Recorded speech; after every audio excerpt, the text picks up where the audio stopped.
my channel, The Inked Reader. Today I am in a bit of a different position because the house is a mess. I did some works and I couldn't film in my usual place, so I'm sitting on the floor. I've been working from 7 o'clock this morning and now it's 7 p.m. and I'm dealing with an emergency, so I might have to pick up the phone. So I apologize if I move around a little bit.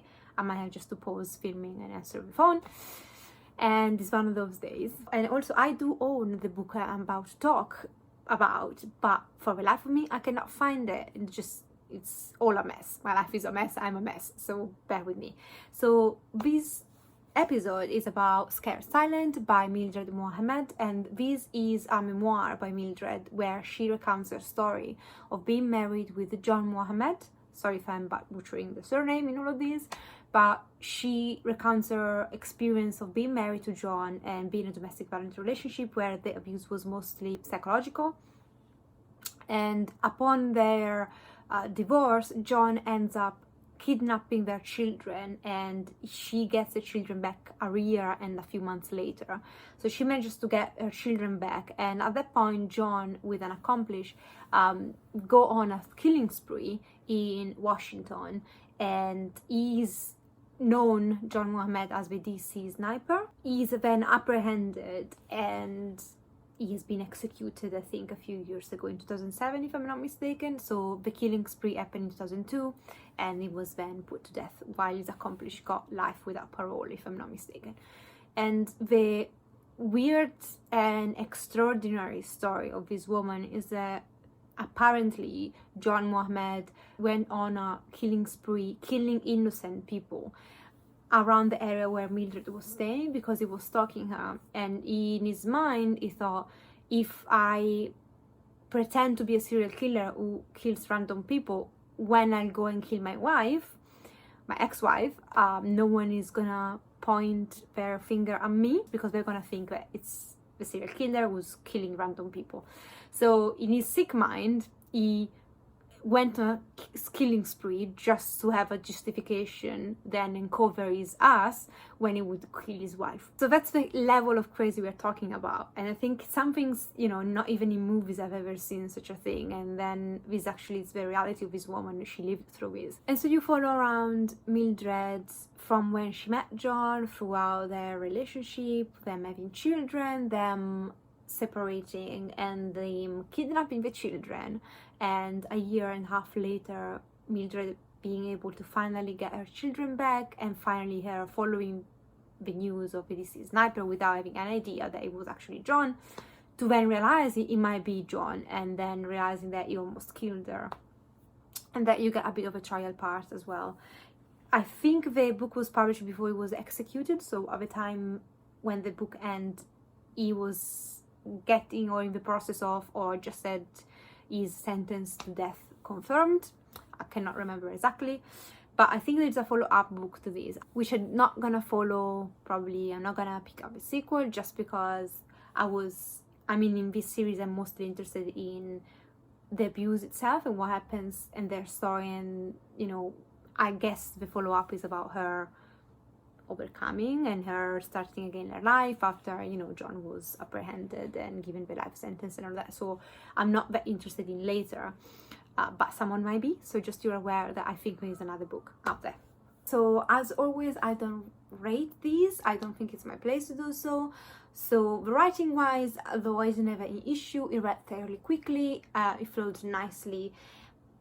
And I personally didn't click with Mildred a lot in a lot of things. For example, Mildred is very religious, which is something I can respect, but I cannot connect to. I'm not a religious person. A lot of the times where she was, for example, justifying her going through all this hardship because God or Allah, whatever she wants to call is her God, was making her go through this, and it must have a reason for that. I just couldn't connect with that, because at the same time, on my mind, and that's just my opinion, is that if God is making you go through this, at the same time God is the same who gave you this man and who actually put him and allow him to do these things. So there is not one thing against the other. So that's just my mind. However, I'm not a religious person, so don't take offense with this. I don't click with, oh, I'm these shitty things are happening to me just because God wanted me to be stronger or whatever. And I'm very cynic when it comes down to that, so I will always find something to reply, which again, I'm not gonna go in a tangent here because I don't want to offend anybody. So on that sense, I struggled with her being very much religious and kind of accepting or not getting angry on a lot of things because God wanted this for her, basically. But at the same time, it helped her moving forward and helped her processing the trauma and all of that. I don't see why not. So I'm not criticizing, I'm not judging her for believing it. It's just something that I don't click with. It doesn't mean that she's wrong in doing that. It just means I cannot relate or I cannot understand fully. But on a very practical side, if God helps you and if in your mind thinking that, you know, you have to be strong because God put this in front of you because you can handle that, and that helps you moving forward, then very good for you, basically. On this note, I have to say that it's remarkable what this woman goes through and what she can withstand, and how she empowered herself, how she studied, she became an activist. So on that side is definitely, Mildred Mohammed is definitely a woman that deserves a lot of respect, and she is brave and fierce, and I'm very glad I got around to read her story, and I was truly impressed by her as a woman. Finally, the other comment I had is that there is this relationship with her son, which is very, I really liked how she handled the trauma that her children suffered on one side, like how she was open with them and how she was very available with them and to speak about their feelings and all of that. I thought she was a very good mother with them, and I think she did a great job considering the situation they found themselves in. I do have a bit of an issue with her basically John kidnapped the children and she didn't call the police for a week because she believed, you know, I think she honestly wanted to believe the best and she thought John is gonna bring them home. She didn't probably even want to contemplate the idea that John could have kidnapped the children. So in that sense, her feeling the best out of John frustrated me because I knew he had kidnapped the children and a week made a huge difference. So a week meant then they couldn't get hold of the children for a year and a half.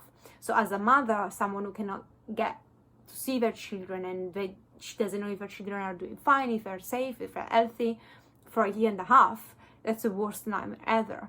And that week might have done the difference, might have changed things. So that was very frustrating to me to just see why bloody hell you didn't call the police ASAP. Like, you knew it was dangerous because of all the signs and you waited a week when he's got your children. I would, got out of my mind.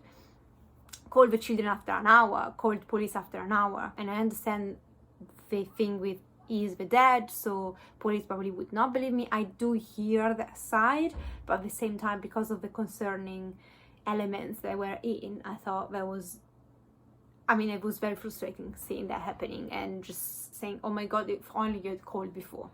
And also there is a part at one point, which is very out of context, but she's always very supportive of her oldest son. And at one point, there is like this half chapter where she goes on a tangent against him, just saying, oh, he cared more about his friends than he cared about me. And he looked like a mom who's frustrated with her teenage son choosing friends over mom. It looked like that, and it was very out of context considering everything else she was mentioning and saying about how she did well with her oldest son, who was the most traumatized. She built that relationship back after he had been kidnapped and given back to her. So in all the atmosphere of her being an amazing mom, all of a sudden having that half a chapter with her ranting against her son and seeing how he was not supportive of her and how he had preferred his friends, and then going back to her talking about how they built their relationship again, it was very out of context. Honestly, I'd like to ask her, what was that? What was that for?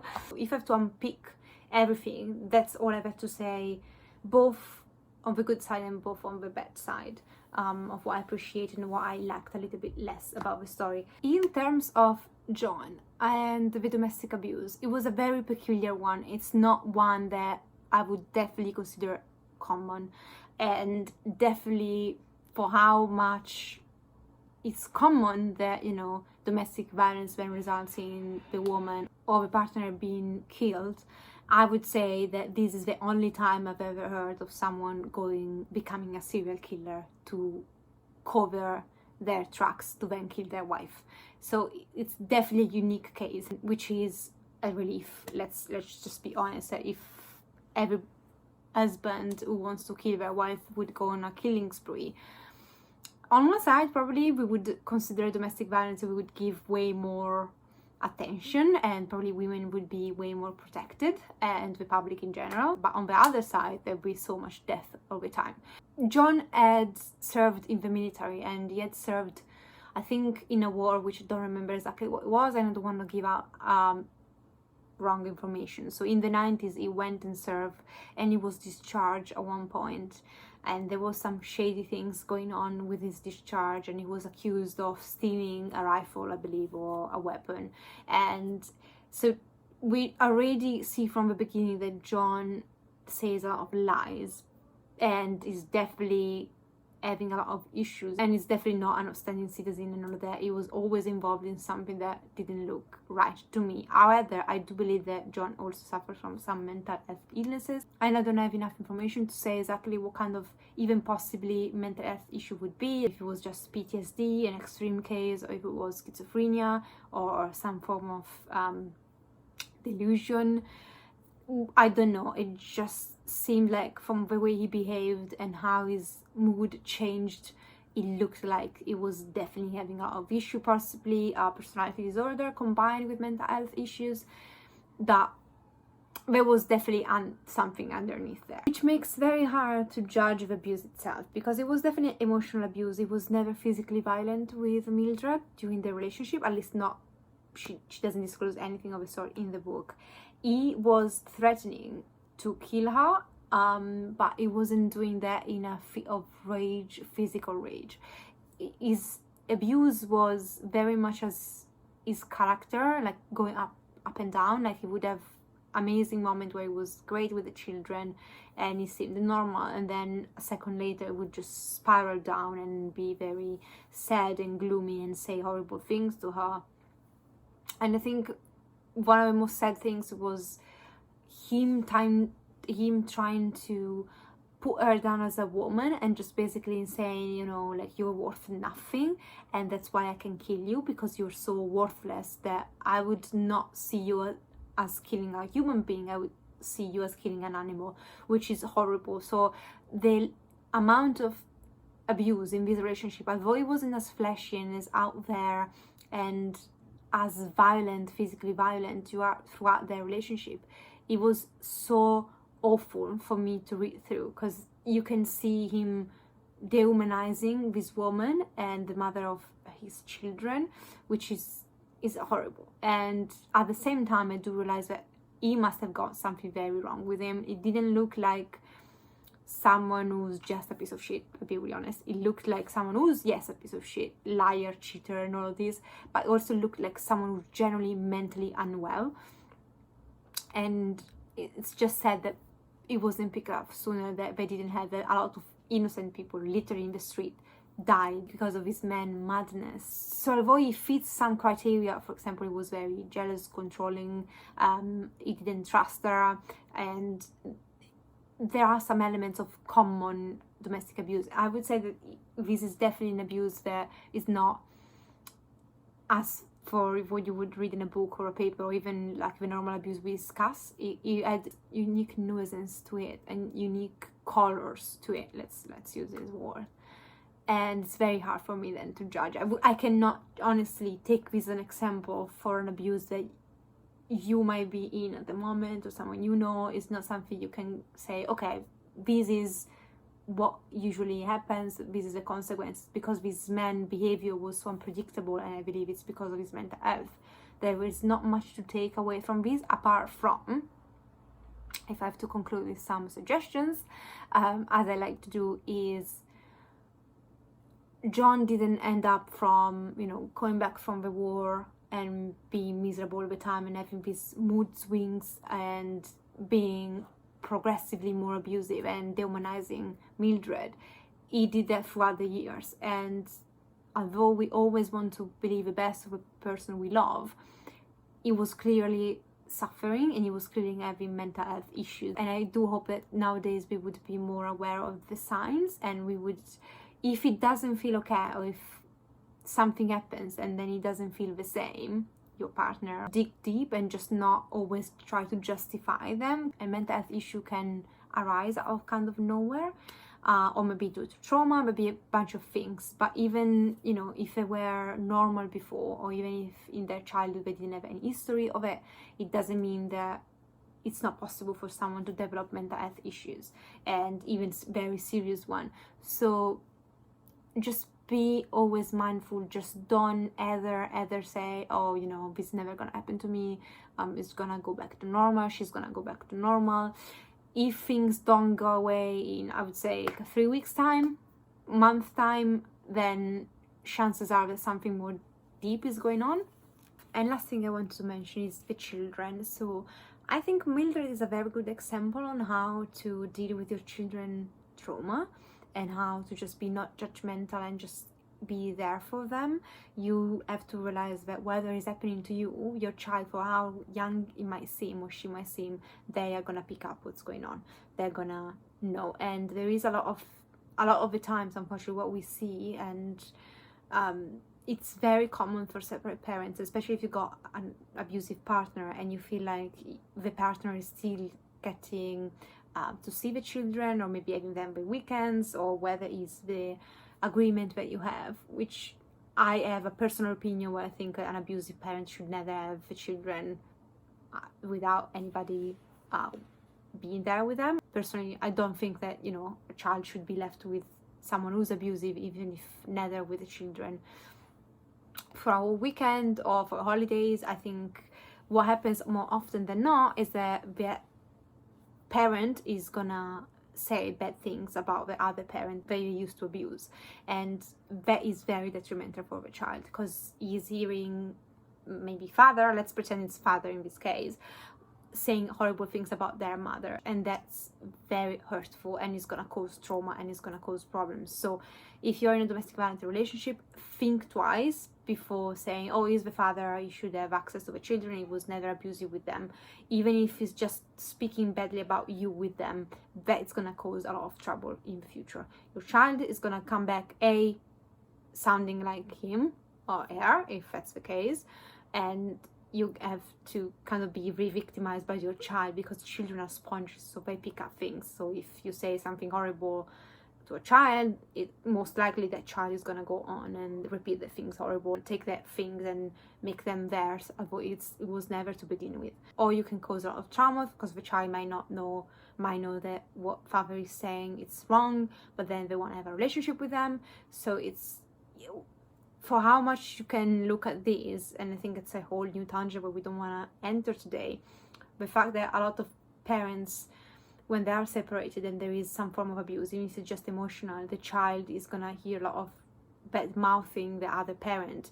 That's so freaking detrimental, and as well, it's one of the most hurtful things you can do for your child. And although I understand you might be angry with the other partner or your ex-partner, it's just whether escapes your mouth in front of the children should be fought thrice, 4 times, 5 times. So if you don't trust your ex-partner, be mindful and be understanding of a situation and how a child could react to that, and how they're sponges and they pick up everything.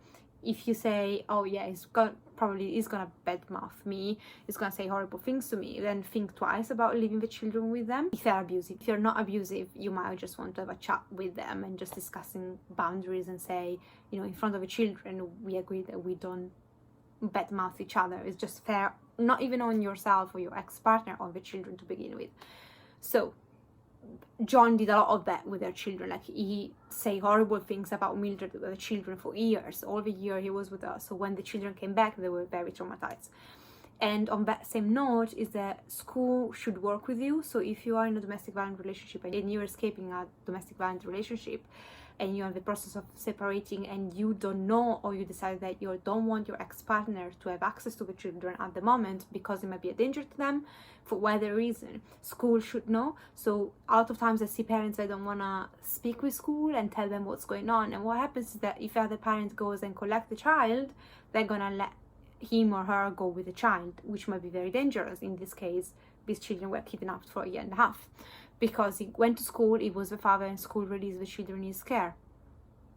So made people around you, the institutions that are there to protect the children, especially, aware of the situation. You don't have to get in any details. You can say, I'm not ready to get in any details, but I'm going through this. I'm, for example, working with an IDVA, or I'm working with social services. If you attend hospital because you're injured, they need to communicate, and they need to put safeguarding not only for you but for your child as well, because it's not okay that, because yes, it is true when legally maybe he's the father, let's say he's the father again, so he's allowed to come and collect the children and take them. But if there is a risk of abduction, school should be aware of that. So if the father comes, they call the police before they release him, or they call social services before releasing the child in his care. And again, I'm using his as a pronoun, he as a pronoun, but it can be vice versa. Just be mindful of these and be proactive in thinking what school needs to know and what kind of safety measure you can put in place, because kidnapping of children is not that uncommon. I'm not here to scare anybody, but I'm just saying, you know, better safe than sorry to begin with. So yeah, it was me. Thank you for listening. Let me know in the comments down below if you read these, if you're interested in reading these. Let's have a discussion in the comments down below if you want to. And in the meantime, I'm gonna wish you the best of day or night, depending on where you are. Take care, and I'm gonna speak with you next time. Ciao!